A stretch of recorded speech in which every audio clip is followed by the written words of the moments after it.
Well, hello and good morning. I'm Dr. Darian Pollard, president of Montgomery College, and I'm absolutely delighted to welcome you here today as we have a discussion about the basics of voting for the November 3rd election.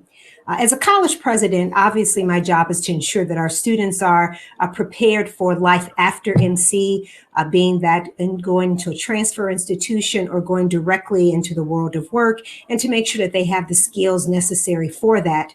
But we also believe at Montgomery College, an essential part of what we do, just like most higher education institutions, is to make sure that our students are able to be active, engaged, and informed participants in the democracy of this country. And also, as an academic institution, part of our role as a college within the community that we serve is to make sure that we provide opportunities for neutral dialogue, foster civic engagement, and certainly advance the deliberation of complex ideas and important issues, which hopefully will enrich the entire community. That's why I'm absolutely delighted to welcome Council Member Evan Glass, who is here from the Montgomery County Council, and we're going to be joining me today to talk some about voting. Mr. Glass is the at-large member, one of them, of the Montgomery County Council, and is a voting rights champion, and of course is a huge champion of Montgomery College as well. And I'm so delighted to have you here. Thank you, Mr. Glass, for joining me. And because we also know that our students at Montgomery College tend to make every experience a much better one.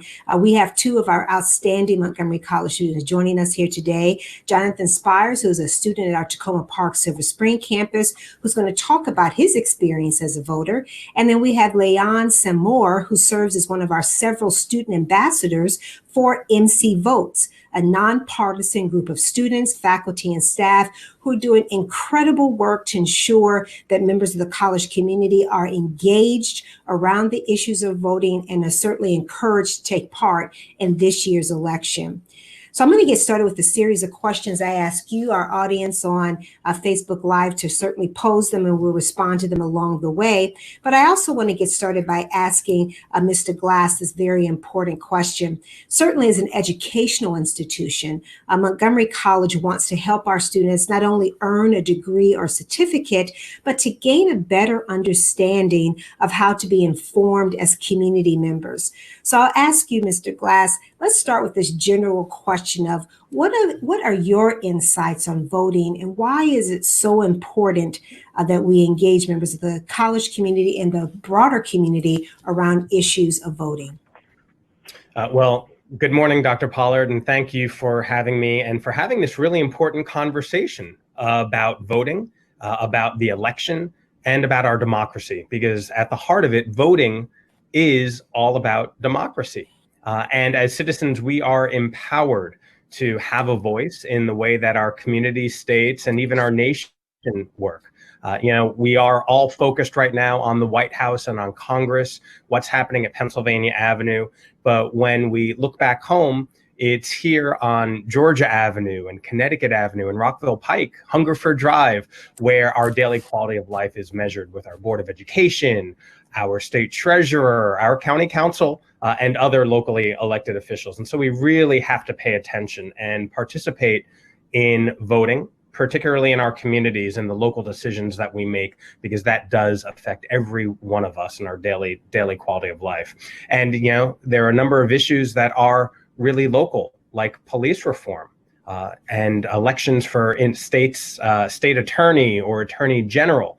And if you really care about equity and care about learning, then you should care about the Board of Education, because the Board of Education writes the policy for nearly half of our budget here in Montgomery County, which is right now $5.8 billion. And we operate the 10th largest school district in America, right? And so these are all local decisions. And there are so many other things that I know that are important to you, that are important to your incredibly diverse student population at Montgomery College, but it is the diversity that we love here in Montgomery County, and it's the diversity that helps our democracy function. So everybody needs to participate in voting and in the electoral process so that we all feel welcome and heard here in the United States and here in Montgomery County. I love your focus in that response, Evan, on the issues of localness, because I think oftentimes when we think of elections, we think about the big ticket at the top of the ballot. And a lot of voters demonstrate some level of voter or ballot fatigue, and they don't think about the local implications of voting. And I think that to me truly resonates as we think about the entire ballot and the quality of life and the democracy that we live in. And I know for a fact that our students care about this. And I'd love to ask Jonathan, I'd love to hear from you about why do you think voting is important, and how does this resonate with you, hearing what Councilmember Glass said about the democracy and preserving that? Jonathan?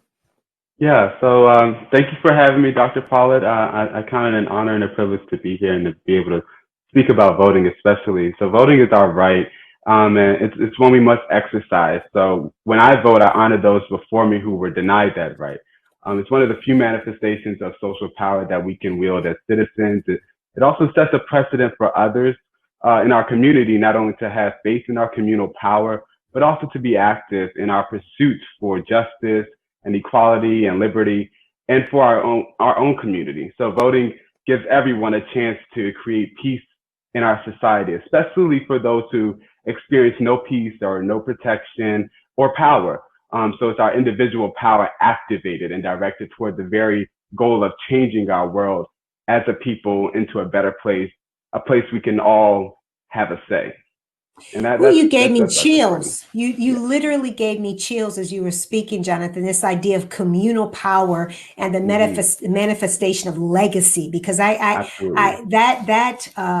resonates particularly for so many folks in this country who look like us many decades ago had to fight for voting. And dare I even say now, when you look at issues of voter suppression, efforts of that are happening across the country right now.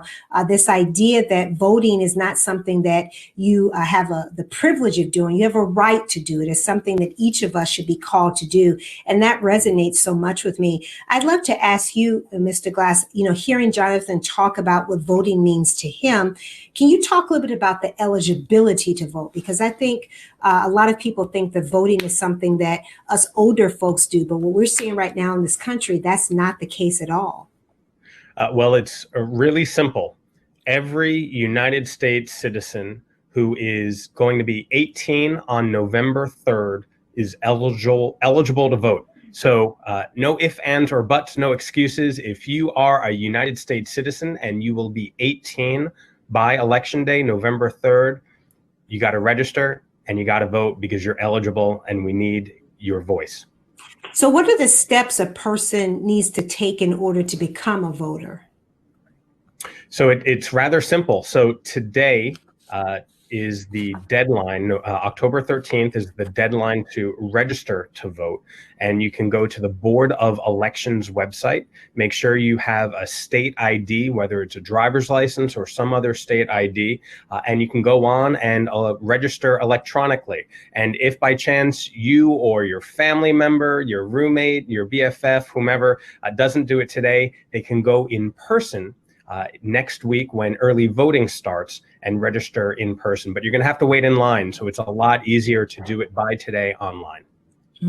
I really appreciate that because I think right now we're looking at a pandemic that we're all experiencing. We're seeing record numbers of voter engaged because, as we just saw even yesterday in the news, the numbers of people who are taking their act of democracy public and being actively engaged in the voting process. Can you talk about some of the different ways that voters can submit their ballots so they too and their voices can be counted in the democracy?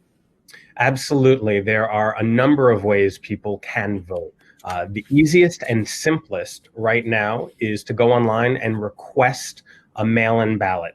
And you have another week or so to be able to request a mail-in ballot, and it'll just come to your mailbox. And then you can just fill in the ovals and mail it back, and it's easy peasy. And here in Montgomery County, we've had more than 320,000 people request Yeah. mail-in ballots. So you got to hop on the bandwagon. You got to join a majority of voters here in Montgomery County because it's safe and easy. And if you don't do that, you can show up in person.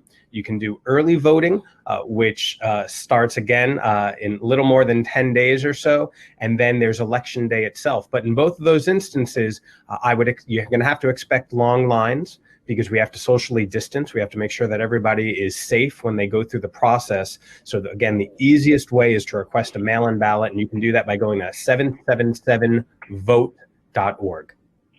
I love that ease. As a matter of fact, I got my mail-in ballot tonight. Our family has set aside the time to do our votes together because we always make sure, kind of going to Jonathan's point, that my son is a part of that. So my wife and I will be sitting down tonight to do our ballots and to submit them. And we're very excited about this idea of doing the mail-in ballot. I know that we've had a number of people within the college community actively engaged in helping people understand not only why voting is relevant, but also how to go about doing that. And we've had students, faculty, staff, alumni, community members who've been very active in the MC Votes campaign. And I'd love to hear from one of our ambassadors in this, Leon, some more talk about MC Votes efforts. Leon, can you tell me about the plethora of events that MC Votes has done to help engage the electorate around the issues of voting? Yeah, of course. Thank you so much, Dr. Pold, for this opportunity. So MC Votes ambassadors are trained volunteers who help educate and motivate our fellow students in attending virtual workshops, days of action, and days of service to empower students to take informed political and civic action. So we're focusing on measuring our success by increasing voter turnout for the fall 2020 elections. And we also have the opportunity to learn new skills, build resumes, and make a difference through it. We have, through the events that we've actually participated in, such as postcards and political events, by volunteering to write postcards to help get out the vote, and also popcorn and politics events to help educate and empower voters, co-sponsored by the Montgomery County League of Women Voters. We also collaborated with Reclaim Our Vote, which helps people who are being disenfranchised from voting in different states. Maybe young people who are being removed from the voter rolls or who are having voter applications denied, lots of different problems just registering or like bill or getting their absentee ballots processed. So we're trying our best to get it out and to get the word out so people's voices can actually be heard. Leanne, I love that idea, and particularly making sure that people are informed voters. You know, one of the things I worry the most about, and going to a comment earlier that Councilmember Glass made, is that a lot of people focus on the national part of the elections, but they don't think about the local part. And those questions that oftentimes at the bottom of the ballot, folks need to make sure they're informed so they're able to make decisions and cast their vote in ways that demonstrate their awareness of the situations and what that impact may be on them.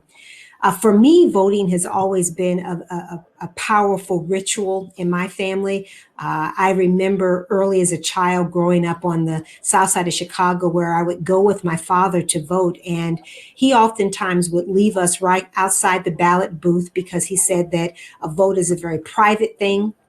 And at the same time, it's something that we had to ensure that we were actively engaged in. So I can remember every year going to with my father for him to vote, and then pestering him with questions about who he voted for. And he was always very deliberate in explaining that to us. And so much so that when I was able to vote at 18, I did. And I have voted in every election since I was 18 years old. And in fact, my birthday is right after our election. And we're going to have a birthday party because we're all going to go vote together. And I follow that same ritual by taking my son with us to the ballot, and we all get those I voted stickers, and we celebrate the fact that we got to voice our opinions as it relates to a part of our democracy. Because I often say, if you don't vote, you've lost your right to complain. So I don't want to hear about your complaints if you haven't used the other power that you have in expressing those points through voting. Evan, do you have a memory about your own as a first-time voter or a voting history in your family? Could you talk a little about what it means for you? Yeah, and I love listening to your story about your father and how your father felt it was private, and so he would go and vote, and then you would have the conversation after. And in my family, I grew up in a household with a single mom who worked two jobs, and so typically, my mother would look at her schedule, and we would either vote first thing in the morning, so that she could work later on in the day, go to two jobs, or she would change her schedule so that we knew we could vote in New York, where I grew up. I think voting was till 8 o'clock or 9 o'clock at night, and we would be standing in line till the very end. But my mother would invite me into the voting booth with her, and she would explain to me in real time who she was voting for and why. And I remember pulling the lever to close the cloth curtain around, and she would instruct me who to pull the lever for. And so those are my memories of with my mother, and sharing with her our democratic right. And like you, I voted in every election since. And as an elected official now, my mother is my guiding compass. She is my moral North Star in everything that I do. And hopefully I'm making her proud and continuing to vote. That resonates because I hope that someday my son will be able to say the same thing about his parents. Jonathan, can you tell me about your experience as a voter? Sure. So my family has been engaged in the political process since before I could vote. So I understood from a young age the power of voting. One of the first times that I remember voting was at a local municipal election. And so in small elections, it's so evident how each vote counts. And so it makes me feel empowered and proud to place my ballot, my voice in the box to be counted. Because with my vote, I am a part of, this democracy. I appreciate your bipartisan tie there as well, because this idea of exercising your right to vote, regardless of the perspectives. And I think oftentimes we become so bifurcated as a country when we think about voting, but this idea of exercising your right to participate in the democracy, to sustain the republic, if I dare say so, I think is such a powerful one. Now, Leon, I'd love to hear about your experience with MC Votes. And do you feel like you're making a difference in the lives of those people who are voting?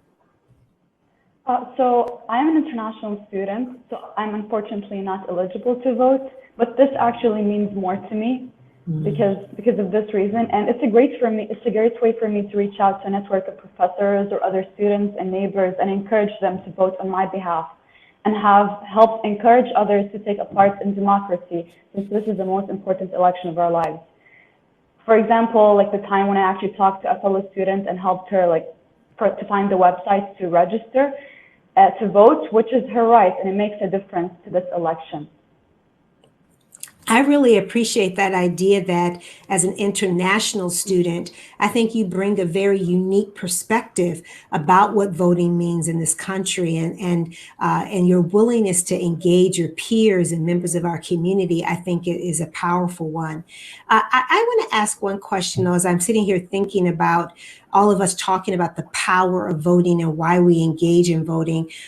Why do you think people don't vote? And this, I think, is an interesting thing for us to kind of disabuse people of some of these ideologies or decisions. Maybe they don't think their vote matters or whatever the case may be. But I'm always struck by that when I get into conversations with my friends who will say, oh, I'm not voting. And I'm just flabbergasted that they don't want to do that and they don't feel the need. I'd love to hear, maybe I'll start with you, Jonathan. Why do you think people don't actively engage in the voting process?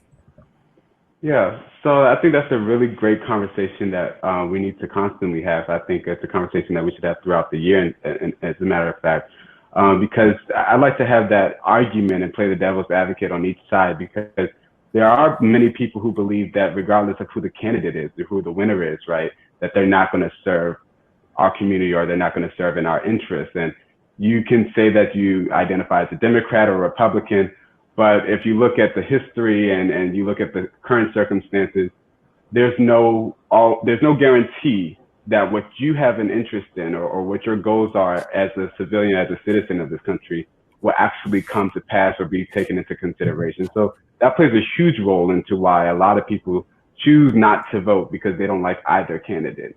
And then and a lot of it is just a lack of understanding what goes behind running the country. It's not just the candidate, it's not just the executive branch, but also the legislative branch. So there's more to it than just one candidate, and I think that's important that we point that out as well. I think that's such a powerful point because people tend to focus on the top of the ballot and those big names that may draw us in. If it's a national, a federal election, they oftentimes don't think about, as Councilmember Glass talked about, the local implications of things that are also on the ballot. Before I ask Councilmember Glass to talk to this, I'd love to hear from you, Leon, because you are talking to people and helping them become engaged in voting. You're helping them be informed. What are some of the reasons you hear about why people don't vote? Thank you so much. I feel like, just like Jonathan said, most of the reasons is because some people are not really so invested in any of the candidates, or because they think that their vote won't make a huge difference, which obviously it will. And I feel like that's a part of it, adding to what he said, of course. That's a really great observation, because I think oftentimes people feel disconnected from the voting process. So Councilmember Glass, you've heard these two outstanding students talk about the things that they hear and why voting is so important to you. What final message would you want to give Montgomery County residents who are, participating or listening to this Facebook Live experience about voting? What would you want to leave them with in terms of why they should be voting, how they should be doing it, and their responsibility, dare I say, as a resident of this county? Well, I really appreciate the perspective of the students and your perspective as well. And, don't take my word for it as to why we should vote. I'm going to share with you a quote from former President Barack Obama, who said, "There is no such thing as a vote that doesn't matter." Because every vote matters. You have to make your voice heard in this democracy so that elected officials like I know what your thoughts are. Right. And here, I'm sitting in my council office, and in a few minutes, I'm going to go into council session where I'll be all day talking about really important things, like how we as a community respond to and protect everybody in this health pandemic and deal with COVID-19, which we know has disproportionately impacted communities of color.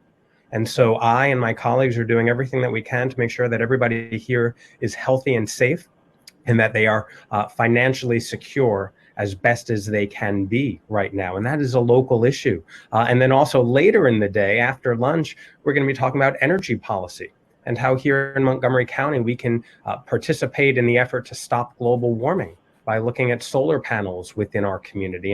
And so those are two things that I'm working on and that the county government is working on just today. And that's why I really do appreciate the emphasis on all of those elections and ballot questions and things that are all the way down at the ballot. You might not know exactly what they are. You might even gloss over them because they're not as shiny, and you don't get ads for them, and they're not in the media like the presidential race and the contest for Congress, but they are so vitally important. And so I just want to thank all of you for engaging in this really important conversation, because one final quote that's been used over the ages is all politics is local, and that's what we're talking about. I so appreciate that. And I want to thank you, Councilmember Glass, for joining us here today. I know voting is something that's very much a part of who you are, but also trying to engage others in the process itself. I know you have to go to council, so I want to be respectful and honor your time. But I have to thank Jonathan and Leon for joining us here today.